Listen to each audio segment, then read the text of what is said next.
Hello Eagle Targeters, welcome back to our channel, where we consistently deliver the latest and fastest updates in the field of current military affairs. As a jet firmly positioned in the multi-role category with a focus on ground attack missions, it would seem logical for all parties involved to agree on a single design.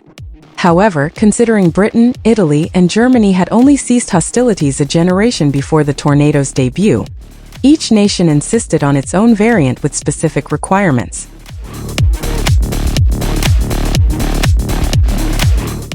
This led to some classic British Aircraft Corporation antics, to put it mildly. The Tornado ADV, a swing-wing jet initially optimized for ground attack, was re-engineered to serve as a high-altitude interceptor. Predictably, things didn't go as planned. Like an episode of Top Gear's Cheap Car Challenge, there was a lot of British improvisation at play.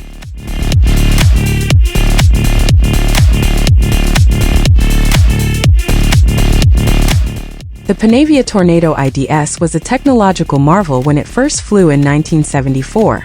This two-seater, swing-wing fighter bomber, akin to the American F-111 Aardvark and the Soviet MiG-27, served as a long-range interdictor and ground strike aircraft. Its variable geometry wings and substantial ordnance capacity allowed it to effectively engage ground targets.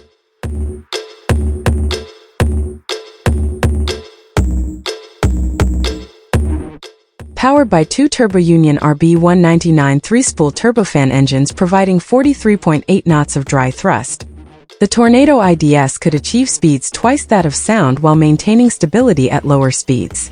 This capability was crucial for accurately identifying and destroying ground targets. The Tornado's radar was tailored for ground attack missions, with air-to-air combat being a secondary consideration.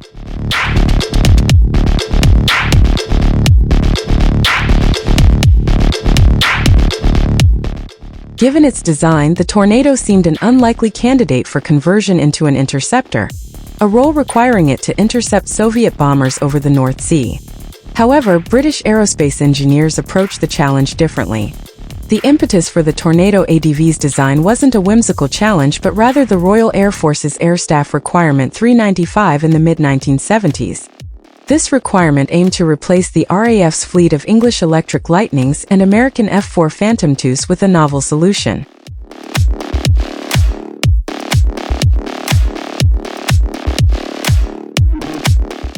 Even before the Tornado IDS's first flight, the idea of adapting its airframe for high-altitude interception was quietly explored by the British Aerospace Company's portion of Panavia's design team.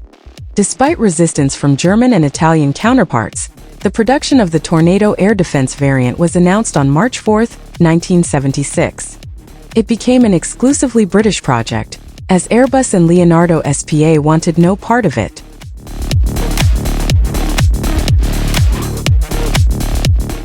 B promoted the Tornado ADV as a cost-effective alternative to the F-14 or F-15 for the RAF, without requiring unfavorable contracts with American aerospace firms.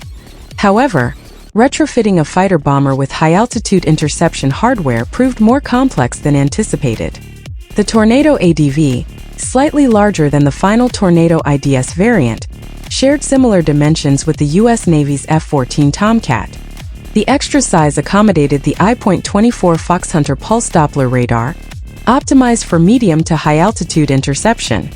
This radar system was robust by late 1970s standards, comparable to the F-14's Hughes and AWG-9 radar.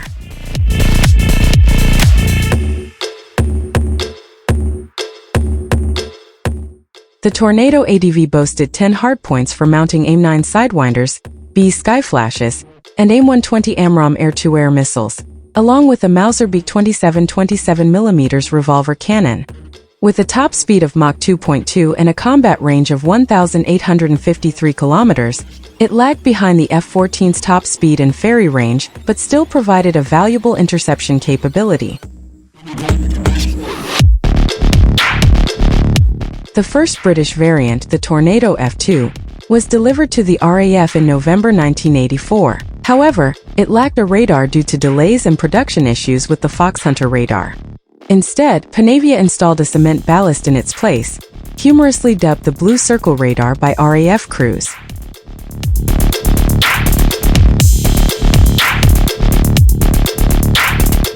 By November 1985, the fully equipped Tornado F3 first flew, featuring an autopilot that could automatically adjust wing geometry based on airspeed, similar to the F-14. In the 1990s, the Italian Air Force also adopted the Tornado F3, despite initial reluctance. Saudi Arabia ordered 42 Tornado ADVs in 1985, but soon found them inadequate, opting for American F-15E Strike Eagles instead. The Tornado served in various conflicts from its debut, until the last F-3s were retired in 2012.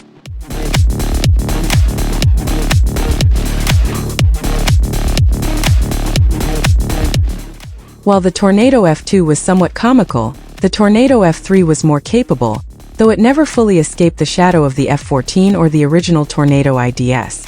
The shift away from variable geometry wings suggests that, despite their appeal, they may no longer be worth the complexity and maintenance demands.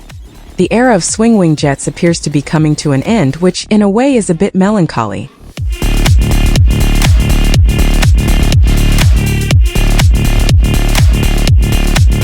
Thank you for watching. Hopefully, this show can broaden the knowledge for you and your family. Don't forget to like, comment, and subscribe to help grow this channel even bigger.